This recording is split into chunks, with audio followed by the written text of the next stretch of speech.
জানি যেহেতু এটা কেন্দ্রীয় গৃহমন্ত্রী বাঙালিকে কাঙালি এবং উইপোকা বলা অমিত শাহর মিনিস্ট্রির আন্ডারে, আমরা জানি তথাকথিত যেগুলো বড় মিডিয়া, যেগুলো চ্যানেল খুলে দেখা যায়, সেগুলো এটা নিয়ে খবর করবে না। তাই কিন্তু আমরা জানি যে বাঙালি যারা সংবাদ মাধ্যম, যারা হয়তো শুনতে মনে হবে ছোট ছোট চ্যানেল, তারা সেই সৎসাহস দেখাবে। কারণ আমরা জানি যে এই রিপাবলিক 24 ঘন্টা এদের কিন্তু সেই সৎসাহস প্রশ্ন করতে পারেন যে একটা ডোমিসাইল ফেক কিনা, এটা অন স্পট পুলিশ গিয়ে কি করে বুঝবে? আমরা বলছি পুলিশ আপনি কি অন স্পট চেক করুন। আসাম পুলিশ ঠিক এই কাজটাই করছে। এবং আসামে তো এমনিতেও সেখানকার লোকাল ছেলেমেয়েরা উত্তম মধ্যমও দিচ্ছে। আমরা আইন এবং সংবিধানের পক্ষে আছি, কিন্তু আপনার মনে প্রশ্ন জাগতে পারে যে হঠাৎ অন স্পট এটা কি করে করতে পারে। একটা সহজ উপায় আমরা এই যে আমরা অভিযোগপত্র জমা দিয়েছি সেখানে আমরা লিখে দিয়েছি, জাস্ট যে কোনো ক্যান্ডিডেটের আপনি মাধ্যমিক অথবা উচ্চ মাধ্যমিকের, যে কোনো ক্যান্ডিডেটের মাধ্যমিক অথবা উচ্চ মাধ্যমিকের সার্টিফিকেট আপনি দেখুন। কারণ পশ্চিমবঙ্গের স্টেট ডোমিসাইল হওয়ার জন্য এই রাজ্যে 10 বছর টানা থাকতে হয়। যে মাধ্যমিক দিয়েছে বিহার বা ইউপি থেকে, বা যে উচ্চ মাধ্যমিক এইচএস ক্লাস 12 এর পরীক্ষা পাস করেছে বিহার বা ইউপির কোনো স্কুল থেকে, সে কিছুতেই সে কি করে 10 বছর কমপ্লিট করবে 22, 23, 24 বছর বয়সের মধ্যে? অর্থাৎ তার কাছে যদি কোনো পশ্চিমবঙ্গ ডোমিসাইলের কাগজে থাকে সে কাগজ ভুয়ো। আমরা অর্থাৎ এই উপায় বাতলে দিয়েছি, আমরা অভিযোগপত্র জমা করেছি, আপনি দেখবেন এটি রিসিভ করে দেওয়া হয়েছে। জয় বাংলা। আজকে আমরা বাংলার মাটিতে কেন্দ্রীয় আবাসনায় পশ্চিমবঙ্গ কোটার চাকরি, যেগুলো পশ্চিমবঙ্গের ভূমিপুত্রদের পাওয়ার কথা, পশ্চিমবঙ্গ ডোমিসাইলের ছেলেমেয়েদের পাওয়ার কথা, সেগুলো ইউপি বিহারের ক্রিমিনালরা কিভাবে একটা সংগঠিত চক্র হিসেবে ফেক ডোমিসাইল ব্যবহার করে আমাদের বাঙালি ছেলেমেয়েদের থেকে, বাংলার ভূমিপুত্র ছেলেমেয়েদের থেকে নিয়ে নিচ্ছে, সেটা আমরা পুলিশের সজ্ঞানে আনার জন্য এই মুহূর্তে ইলেকট্রনিক কমপ্লেক্স থানা, যেটা কিনা বিধাননগর কমিশনারেটের আন্ডারে, যেটা কিনা পশ্চিমবঙ্গ পুলিশের আন্ডারে, সেখানে এসছি। তার কারণ সিএপিএফ অর্থাৎ কেন্দ্রীয় আধা সেনা, বিএসএফ, সিআরপিএফ, সিআইএসএফ, এগুলো হচ্ছে ভর্তির পরীক্ষা, এসএসসি জিডি, তার রিটেন পরীক্ষা হচ্ছে গীতবিতানে, টিসিএস এর গীতবিতানে, এবং ওই গীতবিতান যে পরীক্ষা কেন্দ্রটি সেটা এই থানার জুরিসডিকশন এলাকার মধ্যে পড়ে। আমরা দেখেছি গত বছর ইউপি বিহারের হাজারো ক্রিমিনাল তারা এইভাবে পশ্চিমবঙ্গ কোটা যে সিআরপিএফ, সিআইএসএফ জবগুলো, সেগুলো তারা দখল করেছিল। এবং একদম শেষে তাদের যখন মেডিকেল এক্সামিনেশন হচ্ছিল, অর্থাৎ রিটেন, ফিজিক্যাল মানে মাঠ এবং তারপরে মেডিকেল এক্সামিনেশন, এই শেষ ফেজে আপনারা দেখেছেন যে বাংলা পক্ষর সহযোদ্ধারা দুর্গাপুরে, মধ্যমগ্রামে, একাধিক জায়গায় একদম রাস্তায় নেমে এদের আটকেছে। এবং আমরা বিরাট একটি জাল ডোমিসাইল চক্র, এই ইউপি বিহারের ক্রিমিনালরা তারা টিটাগড়, জগৎতল, ব্যারাকপুর, চন্দননগর, এইসব মহেশতলা, এইসব জায়গা থেকে চালাতো, সেগুলো আমরা জাল ডোমিসাইল চক্রটিকে ভেঙেছি অনেকটাই। এবং আমরা কয়েক হাজার ছেলেকে যারা বহিরাগত ইউপি বিহারের ক্রিমিনাল, তাদের এই সিআরপিএফ, সিআইএসএফ, বিএসএফ জব থেকেও বার করে দিয়েছি। যারা ট্রেনিংয়ে জয়েন করে দিয়েছিল, ট্রেনিং থেকে পালিয়ে গেছে, এরকম ঘটনা ঘটেছে। এটা ভারতের আভ্যন্তরীণ সুরক্ষার প্রশ্ন। বিএসএফ এ অর্থাৎ পশ্চিমবঙ্গ বাংলাদেশ বর্ডারে এমন একজন থাকবে যে একজন ক্রিমিনাল, যে জাল ডকুমেন্টস দিয়ে ঢুকেছে। আমরা দেখেছি যে বারবার এবার আইএসআই এর চরও পর্যন্ত পাওয়া যাচ্ছে এই বিএসএফ তথা কেন্দ্রীয় আধা সেনার মধ্যে। ভারতের আভ্যন্তরীণ সুরক্ষার সঙ্গে কোনো আপোষ নয়। তাই জন্য সিআরপিএফ, সিআইএসএফ, বিএসএফ সহ কেন্দ্রীয় আধা সেনায় ইউপি বিহারের কোনো ক্রিমিনাল যাতে জাল ডোমিসাইল দিয়ে না ঢুকতে পারে, তার জন্য বাংলা পক্ষ এবছর একদম রিটেন পরীক্ষার সময় থেকে আমরা সক্রিয় হয়েছি।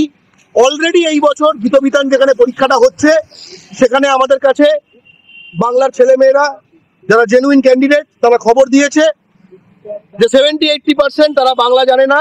এবং এখানকার যে অবাঙালি তা নয়, বোঝাই যাচ্ছে সব এই সবে এসছে, টিকিট ফিকিট করে সবে এসছে, কালকে নিজের রাজ্যে চলে যাবে, পরীক্ষাটা দিয়ে বেরিয়ে যাবে। অর্থাৎ এই বছরও এই ইউপি বিহারের ক্রিমিনালদের টার্গেটে পশ্চিমবঙ্গের কোটার সিআরপিএফ, সিআইএসএফ, বিএসএফ এর চাকরিগুলি। আমরা জানি যেহেতু এটা কেন্দ্রীয় গৃহমন্ত্রী বাঙালিকে কাঙালি এবং উইপোকা বলা অমিত শাহর মিনিস্ট্রির আন্ডারে, আমরা জানি তথাকথিত যেগুলো বড় মিডিয়া, যেগুলো চ্যানেল খুলে দেখা যায়, সেগুলো এরা নিয়ে খবর করবে না। তাই কিন্তু আমরা জানি যে বাঙালি যারা সংবাদ মাধ্যম, যারা হয়তো শুনতে মনে হবে ছোট ছোট চ্যানেল, তারা সেই সৎসাহস দেখাবে। কারণ আমরা জানি যে এই রিপাবলিক 24 ঘন্টা এদের কিন্তু সেই সৎসাহস নেই, যেটা বাঙালি মালিকানাধীন ওয়েব চ্যানেল, অনলাইন চ্যানেলগুলির রয়েছে। আমরা বারবার এর প্রমাণ পেয়েছি। আগের বছরও যখন এত বড় একটি ডোমিসাইল স্ক্যাম যখন আমরা ফেক ডোমিসাইল স্ক্যাম যখন আমরা প্রকাশ করেছিলাম, তখনও দেখেছিলাম তারাই আমাদের পাশে দাঁড়িয়েছিলেন। এবছর তাই আমরা স্পষ্টভাবে পশ্চিমবঙ্গ সরকারকে, পশ্চিমবঙ্গ পুলিশকে আমরা এই অভিযোগনামা আমরা জমা দিলাম। ঠিক আছে, কেউ এটা প্রশ্ন করতে পারেন যে একটা ডোমিসাইল ফেক কিনা, এটা অন স্পট পুলিশ গিয়ে কি করে বুঝবে? আমরা বলছি পুলিশ আপনি কি অন স্পট চেক করুন। আসাম পুলিশ ঠিক এই কাজটাই করছে। এবং আসামে তো এমনিতেও সেখানকার লোকাল ছেলেমেয়েরা উত্তম মধ্যমও দিচ্ছে। আমরা আইন এবং সংবিধানের পক্ষে আছি, কিন্তু আপনার মনে প্রশ্ন জাগতে পারে যে হঠাৎ অন স্পট এটা কি করে করতে পারে। একটা সহজ উপায় আমরা এই যে আমরা অভিযোগপত্র জমা দিয়েছি সেখানে আমরা লিখে দিয়েছি, জাস্ট যে কোনো ক্যান্ডিডেটের আপনি মাধ্যমিক অথবা উচ্চ মাধ্যমিকের, যে কোনো ক্যান্ডিডেটের মাধ্যমিক অথবা উচ্চ মাধ্যমিকের সার্টিফিকেটটা আপনি দেখুন। কারণ পশ্চিমবঙ্গের স্টেট ডোমিসাইল হবার জন্য এই রাজ্যে 10 বছর টানা থাকতে হয়। যে মাধ্যমিক দিয়েছে বিহার বা ইউপি থেকে, বা যে উচ্চ মাধ্যমিক এইচএস ক্লাস 12 এর পরীক্ষা পাস করেছে বিহার বা ইউপির কোনো স্কুল থেকে, সে কিছুতেই সে কি করে 10 বছর কমপ্লিট করবে 22, 23, 24 বছর বয়সের মধ্যে? অর্থাৎ তার কাছে যদি কোনো পশ্চিমবঙ্গ ডোমিসাইলের কাগজও থাকে সেই কাগজ ভুয়ো। আমরা অর্থাৎ এই ভুয়ায় বাতলে দিয়েছি। আমরা অভিযোগপত্র জমা করেছি, আপনি দেখবেন এটি রিসিভ করে দেওয়া হয়েছে। এবং এই সময় আইসি সাহেব উনি ভেতরে ছিলেন না, আমরা সেকেন্ড অফিসারকে দিলাম, উনি বললেন যে উনি পুট আপ করবেন। আমরা বিধাননগর কমিশনারেটের কমিশনারেটকে এই কপিটা দিচ্ছি। আগেরবার এই বিধাননগর কমিশনারেট এরিয়ার আন্ডারে আপনারা মাথায় রাখবেন, ইউপি বিহারের এই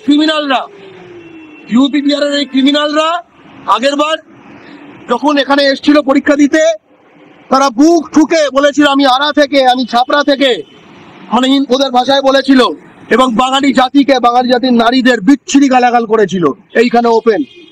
তার কোনো কিন্তু এখনো এর ফলে কেউ কিন্তু সমাধান হয়নি। আমরা যে তখনও অভিযোগপত্র জমা দিয়েছিলাম, আমরা কিন্তু পুলিশের ওপর এই চাপটি বজায় রাখতে চাই।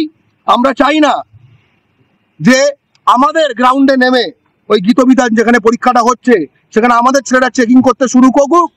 কিন্তু যদি এই অভিযোগপত্র জমা দেওয়ার পরেও যদি চেকিং না হয়, তাহলে বাংলা পক্ষ কিন্তু সেই অপ্রিয় কাজটি করতে বাধ্য হবে।